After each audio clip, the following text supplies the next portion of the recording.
Hello everybody and welcome to a slightly late in the day weekly wrap up. I may have to pause to yawn a bunch of times because I feel like I should go take a nap, but instead I'm going to film this and hopefully keep it brief.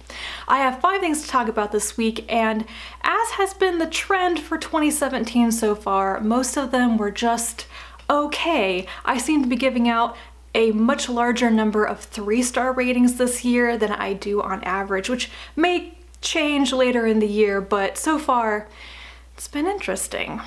The first thing I finished this week was actually a novella, and that is The Ballad of Black Tom by Victor LaValle. This is another one of the Tor.com novellas, which I tend to really enjoy, and it's one of those Lovecraft retellings that a whole bunch of them came out in 2016. I don't know if that was coincidence or what.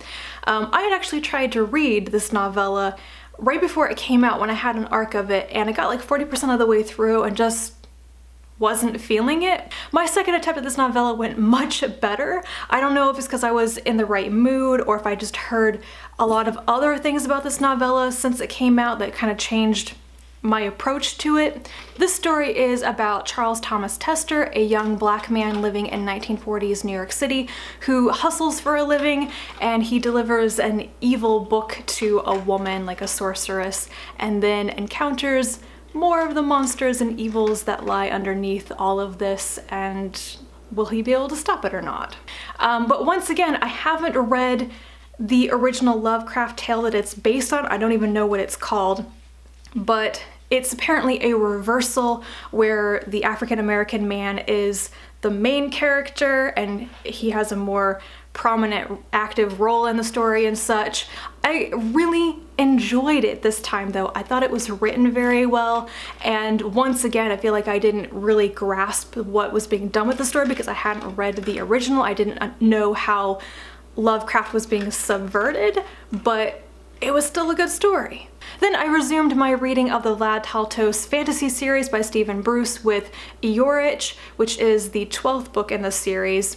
This is about Vlad Taltos, who is a human assassin living in a Dragaran empire, and Dragarans are basically elves. The point of the series really is that each book is named after one of the houses of the empire, which is an animal which has certain characteristics, and each house is responsible for certain things. Vlad is from the Zhereg house, which are the assassins, but in each book he takes on the qualities of the house that is the title. In this case, the Iorich are basically the lawyers, the justice system, which is why I thought this was pretty interesting, because it's basically about Vlad sticking his neck out to help a friend. This friend of his is going to be prosecuted for practicing like the dark arts, but she's been doing this for a long time. The Empress always knew, but is suddenly going to like kill her as a traitor or whatever to distract from something else going on in the Empire, and Vlad has to get her off the hook and then maybe find out what the actual problem going on is. I think this is the recurring theme with the Vlad Taltos series for me. Every story is different. The framing, the narrative structure of each story is kind of different, but they still feel kind of like lighter popcorn reads, and so I never feel super invested. I just feel like it's entertaining fare in between the heavier books I'm reading, which is just fine with me because I need more of that. Next, I read a book which is a little unusual for me, and that is The Book of the City of Ladies by Christine de Pizan. This book was published around 1410, and Pizan was one of the first women that we know of who professionally supported herself and her family using her writing. I believe she lived at the court of the French king at this time. This edition is translated by Rosalind Brown Grant, and I thought the translation was excellent. There's actually a really interesting translator's note at the beginning which makes it sound like Pizan's original French was very convoluted and dense and not something you would ever read for just the heck of it, but it's been rendered here in almost colloquial conversational English, which is very easy to understand, very engaging. So I really just enjoyed reading it for the language and paying attention to how the translation must have been done. So the Book of the City of Ladies rests on a pretty fantastic metaphor, which frames the whole structure of it. Basically, Christine reads a piece by a man which totally denigrates women, and she becomes very despairing, like, all these men say such terrible things about women. I must be mistaken about my own sex, and we must really be terrible. She's just despairing. And then three ladies who are reason, rectitude, and justice appear to her and tell her that they are going to help her metaphorically build the city of ladies and populate it with all of these women from history and myth who were amazing and upright and moral and kind of better than a lot of the men like Aristotle or whoever who wrote such terrible things about women. It's a really wonderful defense of women against all the slander they've been subject to for hundreds and hundreds of years. So some of the most famous men in history. And I'm not clever enough, I don't know enough of the writings that she is reacting to know how she is kind of twisting their arguments back on them, but it sounds like she really is using the same techniques that men were using in their writings to defend women. Pizan's idea of what makes a moral, upright, and good woman is very much about purity, chastity, one's faith and fidelity, how obedient one is to one's father and husband and such. She actually seems to really consider it to be a virtue that women are physically weak and fragile and should be that way and everything, which is a little bit irritating. I very much recommend this if you are interested in early feminist works or classics of this vein by women. Is a really good read and very easy to get through because every section is very short. Each section is about a woman. It's a little bit like an encyclopedia in some ways, but it is nicely held together by that metaphor of the city. The only thing I would say is go into it knowing that Pizan is a woman of her time and is not going to say everything that you would want her to say in the modern day. Then I read Clay's Ark by Octavia E. Butler, which is one of the Pattern Master books. I buddy read this with Maya, and we both seemed to really agree that we did not like it very much. This is the only thing I've read by Butler that felt disappointing.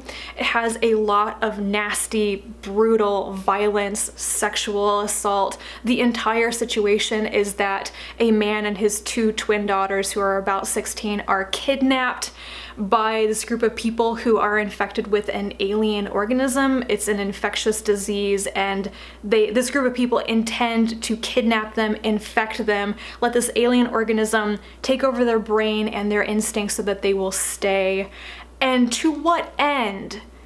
I didn't get the point.